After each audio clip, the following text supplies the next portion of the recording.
Lo que ha ocurrido es una colosal catástrofe militar.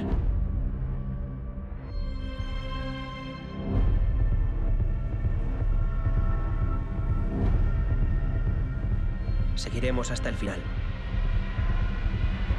Jamás nos rendiremos.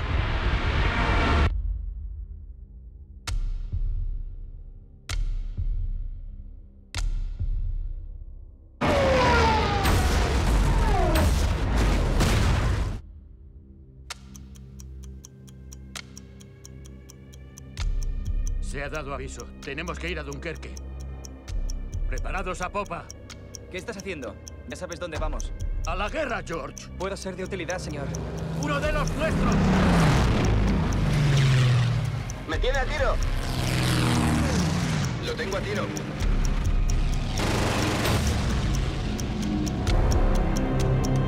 ¡Está a punto de zarpar!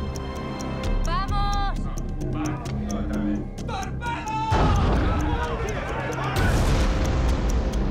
Tienen que enviar más barcos. Cada hora que pasa nos acorralan más. Han movilizado las embarcaciones civiles. ¿Civiles? Necesitamos destructores. ¿Dónde vamos? ¡A Dunkerque! No podemos volver. Moriríamos.